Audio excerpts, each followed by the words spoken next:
Good morning, everybody. Welcome to the VMware Cloud studio today. I am here with Henrik, my colleague, and myself, Camilla. We are from the Cloud Business Unit in VMware, and we work every day with cloud, talking with customers in the Nordics around their cloud strategies, their digitalization projects, everything in that aspect. I'm more of the commercial element of the discussions, and you, Henrik, you take care of all the technical stuff. Yeah, my name is Henrik. I work with Camilla across the Nordic countries, focusing on different VMware cloud solutions. I work as a system architect. And today we're going to talk about the VMware Cloud Universal program. But before we dive into that, we're going to take a little bit look at the market dynamics and what's happening in the cloud space, and why have we even introduced this program? Because that is definitely due to what's happening around the world and the requirements from our customers. And what we see is that application, the strategy you have around your application, it defines your kind of your infrastructure needs, what your platform needs to be able to fulfill. And that's both around, what a lot of people talk about, modern application, all your future applications that you're building, more cloud native, more, cloud enabled applications. And then we have all the old stuff, the existing applications, the more monolithic applications. They're there, they may need to survive for some reason, and they need to be something that you are also having a control of. So we definitely see that the infrastructure and how we are running our platform is becoming more what we call a hybrid multi-cloud. And everybody's talking private, hybrid, native cloud, edge cloud. You have all these clouds, and it's becoming more and more of a complex element. But it is what it is. And when all these things changes, it also changes the requirements that you put to us vendors in the marketplace around how we construct our agreements so that we can fulfill your requirements. So what we often talk with customers around in all of these projects of cloud migration and adopting cloud services is how to navigate with these challenging timelines in the migration projects. It's a matter of adjusting them, the mix of having an on-prem and more cloud services and cloud infrastructure running. It's a matter of getting the best value out of your investments. And not least, something that is coming up more and more is the avoiding a lock-in. Can I have an exit strategy? Can I make sure that I'm not bound to one vendor, and can I do change if that is required from me? So one of the things I'll say already now is that we want to have a lot of questions. We have a Q&A in the end of this webinar, so please put in your questions if you have any. And also, we're going to use a few acronyms today, not a lot. We try to limit it to nothing. So VMCU, well, that's short for VMware Cloud Universal. So that's something we have, and one other CAB. I'm going to say Cloud Acceleration Benefit, but we'll come into that. No, Camilla. So VMCU, VMware Cloud Universal. Yeah. That's all fine. But now you talked about the market. I'm already a little confused. Maybe it's because I'm a simple technical guy. What is VMware Cloud Universal? Is it a product, a feature, or what is it we're going to talk about today? Yeah, it's a very good question, and definitely something that we hear. Normally we're doing a lot of stuff in terms of announcing new products and new technologies all the time. It's a very big thing for us. So it could be a product, but it's not. VMware Cloud Universal program, it's a purchasing program. It's a purchasing program for SaaS and subscription services. So it can be across any private, public, edge. It's product portfolio within everything cloud related. So what you're saying is this is more business related. It is a contractual construct. You know, how can I purchase and procure VMware Cloud offerings and services, even with our partners as well. But it is in the VMware Cloud offering space. So what you're also saying is I can leave now. You can leave. No. But there's definitely a need for this, and as I said before, the requirements are, we cannot have the same rigid contracts that we've had, for so long. With I buy a SKU, I buy a license SKU. It runs from the day I buy the contract and ends. There's deployments are not happening, from day one that you sign a contract. It's a phased, adoption, and a lot of things are happening. So activation needs to be fulfilling, and the contracts need to be adjusted to that. So I'll say sometimes, or very often, when I talk to customers about, so how could we build up this hybrid setup between your existing on-premises environment and maybe some sort of VMware Cloud Foundation running in the public cloud? And the technical part is, I'm not saying it's easy, but it's doable, and we have some good tools in order to build up this hybrid setup. But very, very often, I get the question, so can I bring my existing licenses? And that's kind of some of the challenges that I run into. Smells a little bit like business challenges, I would say. Yeah, of course. And of course, we're not forcing anyone into, you have to buy subscriptions now. Subscriptions is a requirement we see in the market. That's how you consume cloud. Cloud it's a much more scalable way of both procuring, but also using your services. And that is the scalability. It's something that's always, if you talk cloud, it's a matter of scaling.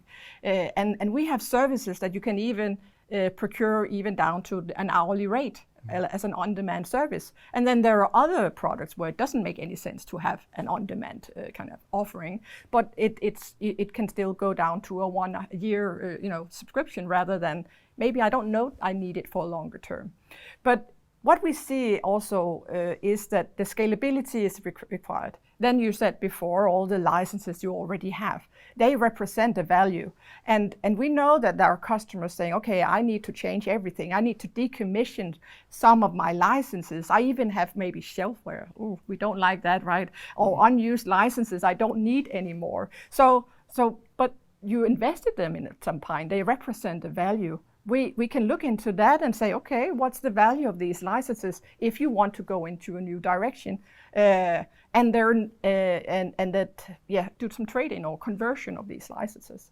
And then there's another thing that is also very much very important for a lot of customers, and that's going from a CapEx investment into an operating expense. So that's definitely something we see. Again, before you said this, deployment, when are we deploying? We have licenses running. Well, what we see now is customers want to be able to deploy, whenever they want. They have a phased, often deployment when they do these migrations or change in their, infrastructure, and therefore the contract needs to be designed so that you can deploy when you want, whenever you want, and where you want, and whenever you want, and also activate them when you need them, and be able to, scale, during the duration of your contract. Another thing that we've seen is very relevant is, when you look at the traditional contracts, it was at the day of signing, these are the products and technologies available to you. But we know, things change all the time. We introduce new products, we introduce new technologies all the time. And we have partnership with vendors and hyperscalers and everything. These needs to be available to our customers as well. So we kind of incorporate saying, okay, today you will be talking about what products are in the program today, but future products that gets introduced will also be available for our customers in this program. Without any new commitment or additional investment or anything, just if you have, I don't know if it's the right term, if you have credits in the bank, and you can consume those credits on future additions to the program as well. Yeah, of course, what we often talk about when you do a cloud contract is having a commit spend, and this commit spend is kind of what determines, what discounts you can get. And of course, the higher the commit spend, we often see, that also reflects the discounting that you're getting as a customer. So of course, if you do a low commit in the beginning because you're unsure, your discount will represent that element. But you can always renegotiate and say, I need to do a higher commit spend, and then we can discuss the discount. So it's up to you as a customer if you how much you want to invest in the concept of this. But that investment can also be used for future additions to exactly, the program. Yes. So you have the whole portfolio of cloud offerings that are in the program available to you during the duration of the contract you have. Mm-hmm. Another thing is customers are, of course, more and more international and operate on a global scale. So we've made sure that all subscriptions have a global deployment right in factored into this. So that's something that's definitely there. So again, don't underestimate the fact that the previous invested license that you have, they actually represent a quite significant value. And when we look at customers' deployment plans, migration plans, of adopting cloud, it represents a value. So if you look into this and we have a discussion around your scenario, we will see that you can do savings with, coming and trading in some of your licenses and going into whatever new requirements you have in this space. And this is interesting because it's a bit of an addition to what I asked you about previously about when we established this hybrid cloud setup or something like that. Customer asks us if they can bring their own licenses, and of course they do that for a reason. They don't want to lose their investment in already purchased perpetual licenses. But so what you say here is that they don't have to toss them out the window at the same pace as they migrate applications to, let's say, a public cloud data center. No. Okay, so it depending on, so some customers want to do a kind of what we call a flip, where you actually go from full, from a perpetual into a full subscription. But we're not forcing this to customers. You can mix having perpetual and subscriptions at the same time. It depends on your scenario and what you're wanting to do. So we can build a business case depending on your plans and your deployments and where you're going with your platform. Another factor that is we see is doing something for you as a value realization and getting the most out of your investments is that we've incorporated what we call Customer Success 360, and it is a professional service offering where we have a team of people making sure that we are offering you the right kind of success plans to make sure that you're getting the full value out of the technologies and services that you're deploying from VMware. It's also a good thing because I often come across customers, they have a picture in their head of where they want to go, but very often it's hard to execute. Exactly. Because you're going to conflict with how you do things normally, how you've done things for 5 or 10 years or more, need to change processes and so on, and that can be hard. It definitely can. Good thing with some input. Yes. So the more the merrier in this case, and we can, it's anything from, also being inspired by how other, industries or other companies in the marketplace are doing things, and actually having these, architects or whatever it can be from a technical, it could be educational wise, that we can make sure that your infrastructure people are getting the proper, what do you call it? Training and all these things. Set up workshops and so on. Yeah. Exactly. So now I think it's more relevant to go into your, the technical elements, because we talked a little bit about the dynamics of why we've introduced this program and what we find is relevant for you. And we definitely encourage you to have a dialogue with us, either contacting me or your VMware contact to investigate, is VMware Cloud Universal program something that's relevant for me and my organization. But before we go into those things, what's available, what products are available in this, and that's something we go into now, right? Go and talk about a little bit more about all the products that are part of the program today. Yeah, sure. So let's take a look at what's actually under the hood in the VMware Cloud Universal purchasing program. Yes. It's not a product. Yeah, that's fine. There's a lot of products included. So on the slide you showed just before, we had this layered cake with some flavors of infrastructure as a service, management on top, and so on and so on. So starting at the bottom, looking at how do we provide infrastructure services. We have 3 different flavors. You can say it's 3 different flavors of VMware Cloud Foundation. One being run, being available out of public cloud data centers. That's VMware Cloud and AWS. It's a VMware-owned service. It's operated and managed by VMware. There is VMware Cloud on Dell EMC. It's also a VMware-owned, VMware-operated and managed service, but physically it's located in the customer's on-premises data center.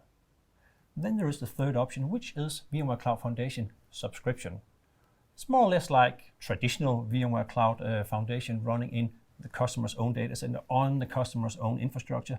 It's just being available as a subscription service instead of via perpetual licenses. So 3 different flavors, you can say, of VMware Cloud Foundation being delivered in different ways and in different locations. Let's try and dive into these 3, just briefly mentioning, you can say, what's specific or what's special about this solution, or this way of consuming Cloud Foundation. VMware Cloud and AWS, maybe a lot of you have heard me talk about VMware Cloud on AWS before. It's VMware Cloud Foundation running on AWS, bare metal, in the different AWS regions around the world. So what's interesting about that? Well, we do have a lot of add-on services to VMware Cloud on AWS, such as a couple of different disaster recovery solutions. We have some realized add-ons available as well.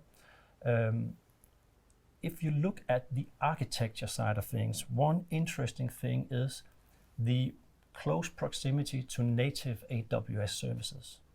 So imagine you establish this hybrid setup between your on-premises Cloud Foundation, clearly, and VMware Cloud and AWS, and you migrate certain applications or build new applications in VMware Cloud and AWS. You can start in your pace as you want to modernize your application. You can start consuming or integrating with the, I don't know, maybe almost 200 different AWS native services. So that's kind of, in my opinion, it's kind of a, it future-proofs your solution. Maybe you're not ready for all cloud native right now, but you have the option as a part of the architecture, you can say. One more special mentioning I would like to mention as a part of VMware Cloud and AWS is VMware Cloud DR. So I don't want to go into specifics as such, but VMware Cloud Disaster Recovery is one of the disaster recovery solutions that's a part of the VMware Cloud Universal purchasing program. It's a DR solution, disaster recovery solution, that is based on VMware Cloud and AWS. When you're using cloud-based resources for DR protection, it means that you kind of break the cost curve. You can use cloud-native storage, which is typically cheaper than traditional on-premises storage arrays, and you can recover into some infrastructure resources that are maybe not always fully available, because you can take benefit of the cloud dynamics and scale on demand in case of a full or a partly failover to your software-defined data center, to your SDDC in the cloud. The next one I mentioned was VMware Cloud on Dell EMC. So this is a solution, again, operated, managed by VMware. It's a subscription solution, as Camilla talked about, but it's located in the customer's physical on-premises data centers. So it's kind of a hybrid between traditional on-premises and something running as a service out of a public cloud data center, and it benefits customers who have maybe some legal requirements to have data not leaving their on-premises, or maybe they have very, very high requirements for low latency. So it's Cloud Foundation delivered as a service in your own data centers, and it's delivered on Dell hardware, and we have like 5 different flavors of compute nodes, you can say. So it's a managed service. It's a fully managed service, just like VMware Cloud and AWS. It just happens to be located in the customer's on-premises data center. Okay. Clearly, you don't have the very close proximity to the cloud-native services like you do with VMC and AWS, but it all depends on what are the customer requirements. The last one, VMware Cloud Foundation subscription, it's basically the same as VMware Cloud Foundation bought via perpetual license purchase. It's just a subscription instead. So kind of more pay as you go, you can say, and you can scale up, scale down based on your subscription terms. So to the scale up, scale down, it's not the same duration as when you look at public cloud where it can go down to it's an hour. It's not hourly, no. But of course, when you do this, you don't want to do this on a short term. So you do it at least for a year, I would imagine. But imagine a customer having right now VMware Cloud Foundation purchased as perpetual licenses. Yeah. They know that in some not too distant future, they want to build up a hybrid cloud and maybe migrate part of the application portfolio to, let's say, VMware Cloud and AWS. But their ELA is coming up for renewal right now. Would they like to renew their perpetual purchase and invest in, you could say, a longer term? Or do you want to convert from CapEx to OpEx into a subscription model? Where you have more flexibility. Exactly. You can convert to subscription, and then you can easier dial down as you migrate workloads to whatever cloud, hybrid cloud setup you prefer. Yeah, absolutely. So, but in this case, it's customer hardware, it's customer data centers. The software from VMware is just on a subscription basis. But the thing is, it's still the same, technology across all of the platforms. Across the board, it's very identical technology. Yeah. So it makes it easy to actually have the mobility between the different platform. Yeah, with something like HCX. I mean, we don't need, shouldn't get into very technical discussion about migrations, but yes, it is very easy because it's based on VMware software on both sides, you can say. So compatibility is a given thing, of course. Yeah. All right, so now we have the infrastructure in place, but for this purchasing program to make any sense, you could say, you need to build some automation, management, and so on top of the infrastructure services, you can say. So we have included the vRealize Cloud Universal Enterprise, which is basically the vRealize suite with vRealize automation, vRealize operations, log insight, vRealize network insight, and so on, available as either on-premises local installations or as SaaS solutions, consumed as a cloud-hosted service, you can say. There are some other SaaS elements. We're not going to go into deep dive about it, but there are some AI cloud elements, and there are some of the services that are only available as cloud services. You realize AI Cloud and VMware Skyline. So that's about, you could say, AI-enhanced optimization, performance optimizations, as well as proactive analysis of logs and events, and in order to provide customers with guidance about how to, you could say, avoid failures and so on. So kind of proactive support based on analytics from customer environments and so on. So and actually, there's a lot of advanced stuff in that. Yeah, and actually the funny thing is, because we often, we see the vRealize Cloud Universal, we often see this clash between Cloud Universal elements here, and I fully understand. We introduced vRealize Cloud Universal a long time ago, and then we come in with Cloud Universal program, and I fully understand customers are mixing these things together. Consider vRealize Cloud Universal as, you could say, a package that you can purchase with your VMCU credits. So. And again, it is again the conversion of actually having it available wherever you need it in your platform, in my cloud or on-prem. Yeah, in my personal opinion here is, with all the different vRealize products, that I think the time is mature now for looking at using those as cloud-hosted services instead of spending time operating, managing those running on traditional on-premises installations. Yeah, definitely. So I mean, you can also see here on this slide, we have majority of services available as cloud services here in the Realize portfolio. So another thing we didn't talk too much about yet is we're from VMware, and people often say, okay, so that's virtual machines. So that's kind of how we've done things for many years. It's legacy. It's we still need the virtual machines, but people also have now an increasing demand for running containerized applications in an efficient way. It's fine if you have like some developers or you're playing around with containers yourself. If you're very advanced, you might use Kubernetes to manage those containerized applications. VMware has brought to market, we've talked about it a couple of years or something like that, VMware Tanzu, which is the VMware way of operating and managing Kubernetes-based applications. And with the products included in VMware Cloud Universal, there are a couple of different ways for you to get started with VMware Tanzu. One way is to use the built-in Tanzu features of VMware Cloud on AWS or VMware Cloud on Dell EMC. Then there's also VMware Tanzu Standard, which has more features. VMware Tanzu Standard is a part of VMware Cloud Foundation subscription, and it is also available in the VMCU purchasing program as a standalone option. And with VMware Tanzu Standard, you can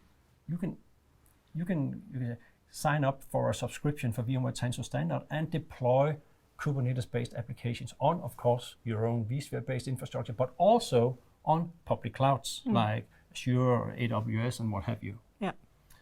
So again, a way of, you can say, future-proofing the customer needs for starting to build, you can say cloud native or modern applications based on Kubernetes. So it's definitely on these modernization projects we have. So you're not stuck with virtual machines if you want to go further, you can say, even though you use the VMware Cloud Universal purchasing program. Exactly. So how do we manage all this? Those of you who are familiar with VMware Cloud and AWS have seen the VMware Cloud Console. So the VMware Cloud Console is used for VMware Cloud and AWS, for managing your SDDCs from VMware Cloud and Dell EMC, for managing VMware Cloud Disaster Recovery, and it's the one place where you manage all your VMware subscriptions. It's a cloud-hosted control plane for managing all your VMware subscriptions. But it's also the console where, because for example, when we talked before and when I talked about the contract that you do a commit spend, and you may not use all of your commit spend day one, like you used to. So you're here able to see your funds as well, right? Yeah. So you can see your funds, how much have I available in terms of what I've bought, and then you can start consuming. Yeah. So an example is you could create a subscription for AWS i3.metal nodes for VMware Cloud and AWS for 1 year, and you could also sign up subscription for VMware Tanzu Standard. So it's kind of your asset management tool for all your subscriptions and your cloud SaaS. hosted for everything VMware subscription. And then you already mentioned, Camilla, I won't dwell too much into VMware Success 360, but there is a lot of technology here. And even though we tend to think about our own technology as being very easy to use, customers are often in a different place. They have certain processes, rules, regulations, and maybe also integrations to all kind of other partners. So in order to get proactive support, dedicated customer success, contact personnel, you can say, assistance in how should we set up not the hands-on part, but how should we start consuming this service, or providing training material for customer personnel, maybe running dedicated design workshops and so on. That is what should bring value to the customer, again, in order to avoid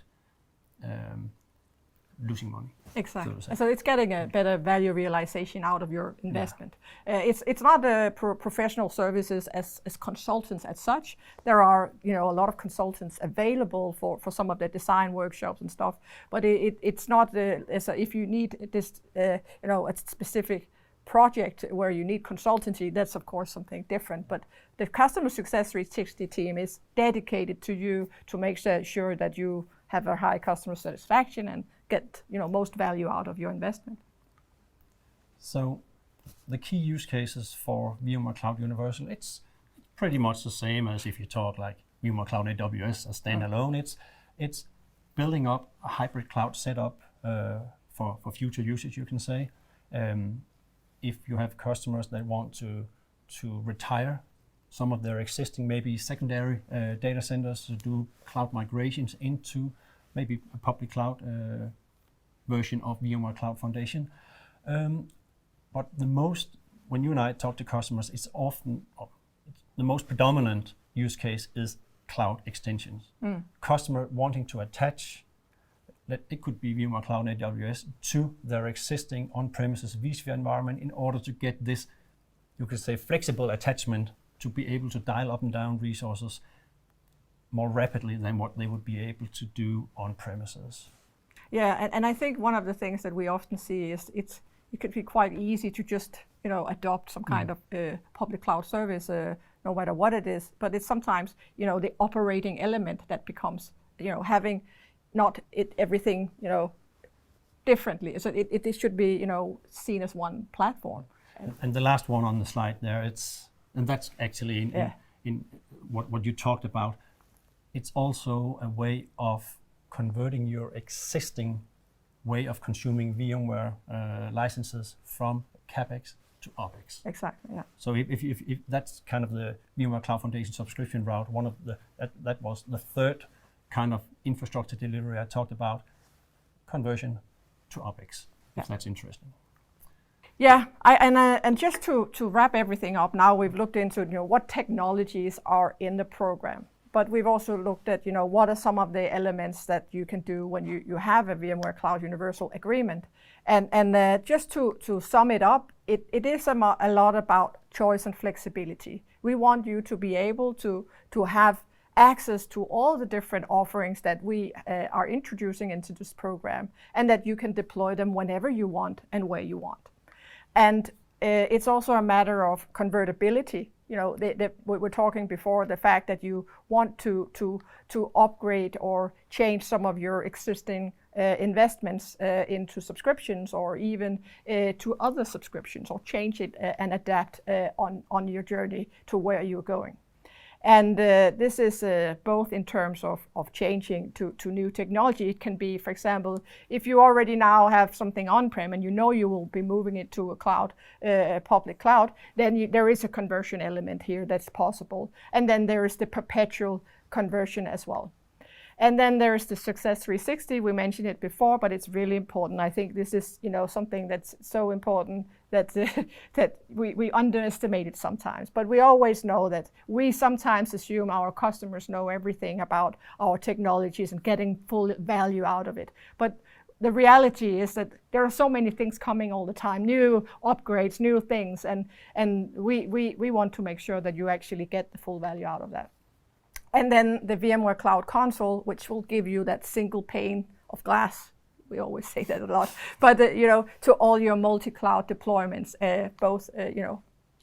So I think that's kind of to wrap up, what is relevant. And I think we will go into a Q&A, and we will look into some of the questions. Hopefully that you send a lot of questions, and we will start responding to those. We'll do our best.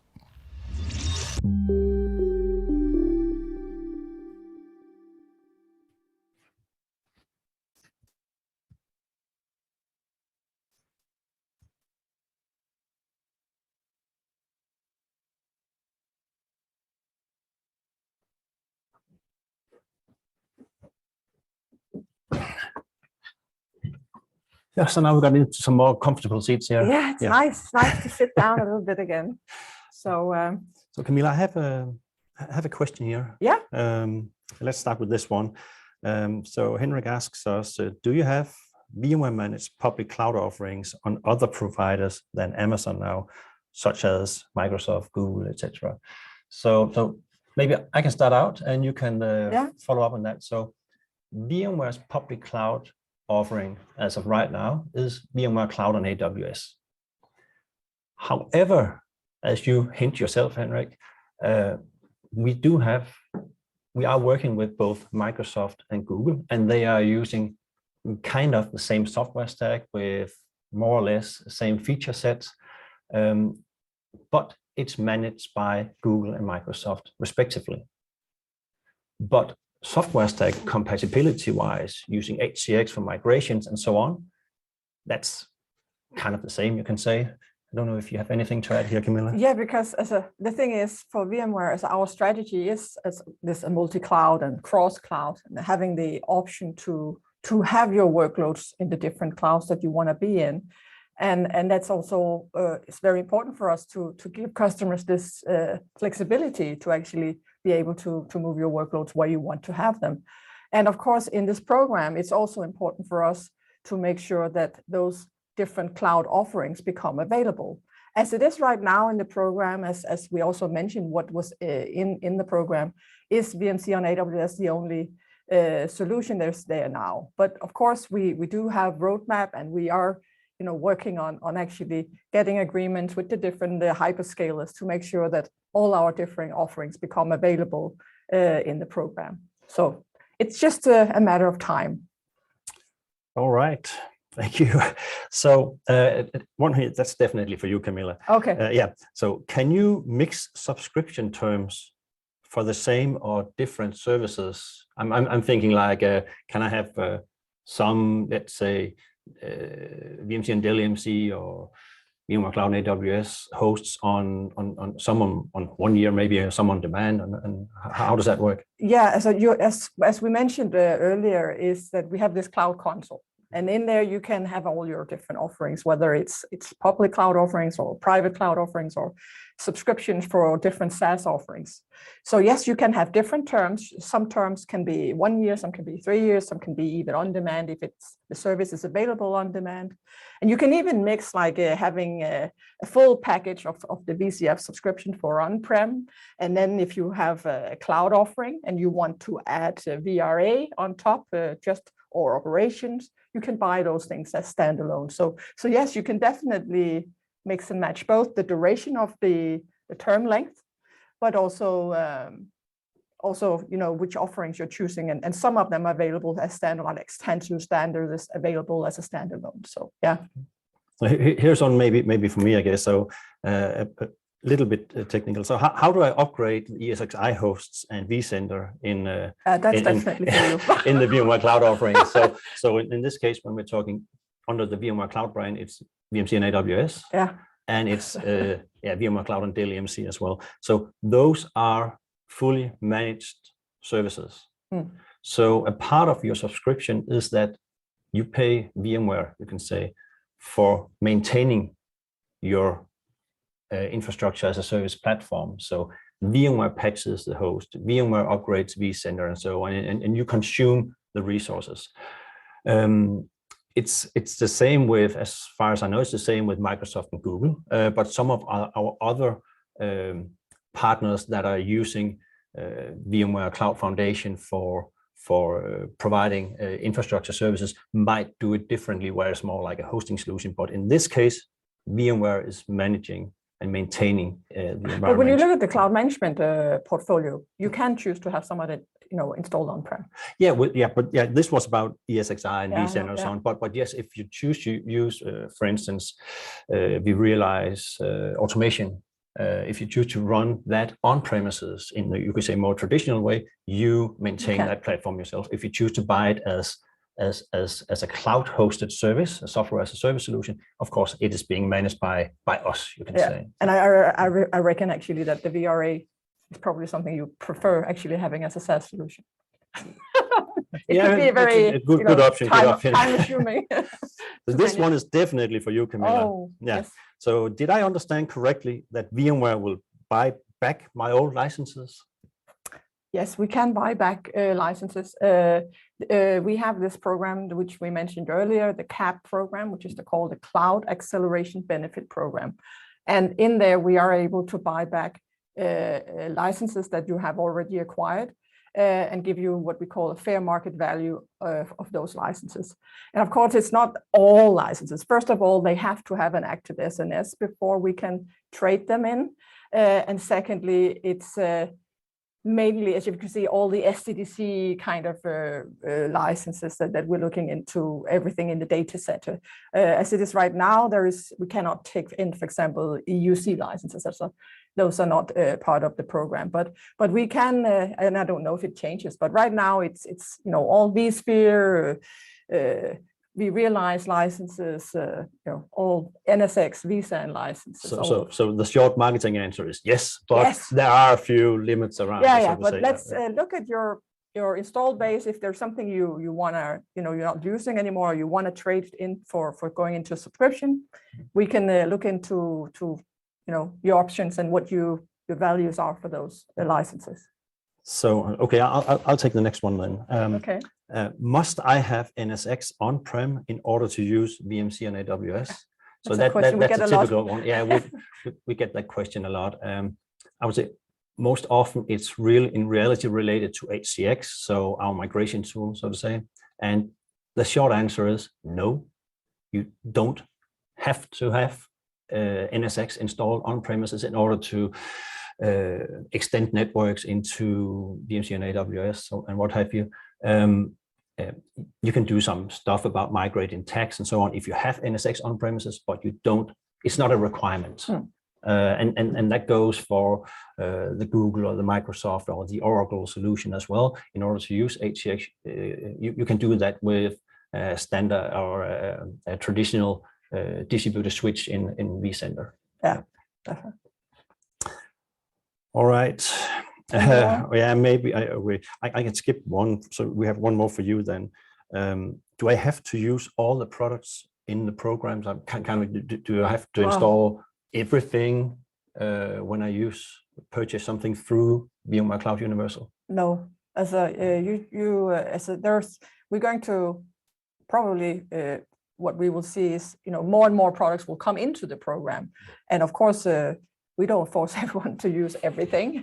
And we do have suites like the VCF subscription is of course the full package suite with everything that's here. But if you, for example, only want to use Tanzu Standard, or you only want to use some of our other products in the vRealize, our cloud management platform, that's also available as standalone. Mm-hmm. So we have the option of both some standalone and some in suites packages. But VMware Cloud Foundation on subscription for on-premises use, that's the full VMware Cloud Foundation stack as it is right now. Yeah.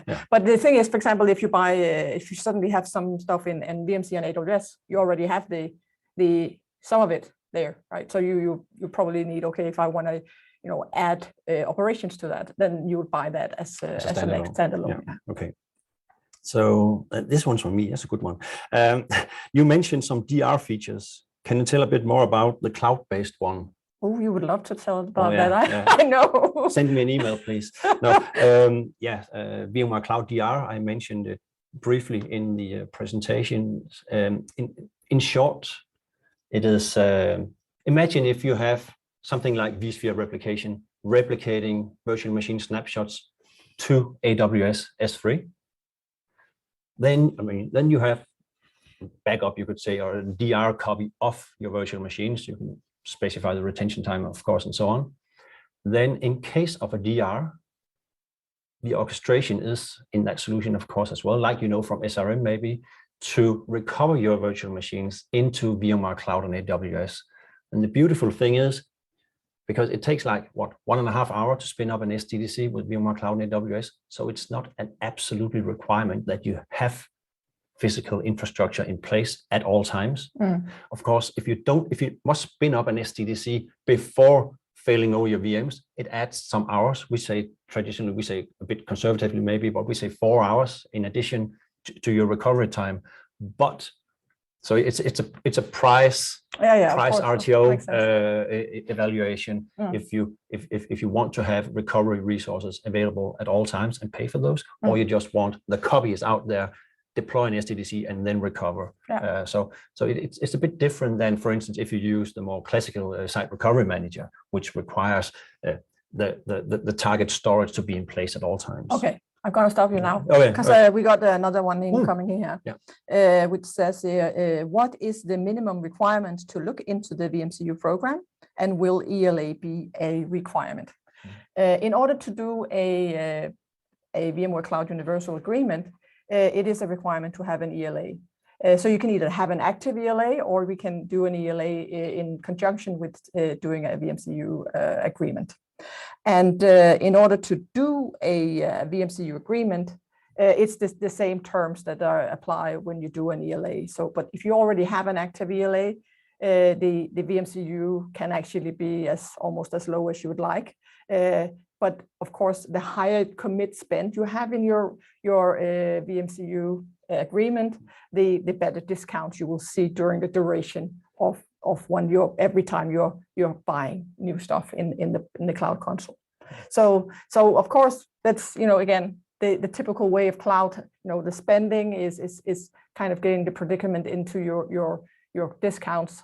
But our normal ELA rules on spending are still there. We're just adding the fact that if in an ELA traditionally you decide something at day one when you buy the contract, but in a VMCU agreement you actually have all the products available, and if your needs change, you have the flexibility to change to those offerings that you need. So when modeling a VMCU deal, you could say, you model what you think you'll be using, but it actually ends up in a number of credits. And if it turns out that after, let's say, a year and a half out of 3 years, your requirements turns in a different direction, you can spend the credits in a different manner. And we don't. So it's not we don't want you to overcommit. You should commit to what you find is realistic for you in terms of the contract. And then if you need more than you thought in the beginning, it's not a problem. Of course, we'll just just look at the contract again and make sure that it fits to your future needs again. So finding the real balance here to get the right discounts for you during the duration of the contract. One more, this is maybe for you as well, Camilla. Will this change my existing VMC and AWS subscription? No. So if you're already using VMC and AWS, which many of you are, then you continue as you are. You're even using the cloud console already, because that's where you have all your funds available. The thing is, if you bought VMC on AWS, you also buy credits here. Those credits are not VMCU in the VMCU program, so they will be only aligned to the VMC offerings. But it doesn't mean, they mix together. It's not a problem at all. So it's not a requirement. I'm out of questions. Yeah, I don't have any either. So I don't know if we'll just have to say, hopefully we answered most of your queries here. So yeah. So yeah, thank you for dialing in. Hope you got some useful information. And if you have, after this, have any more questions, don't hesitate to reach out to Camilla and myself. Yeah, we would love to hear from you and go in and take specific cases and see if this is relevant for you. Right. Thank you.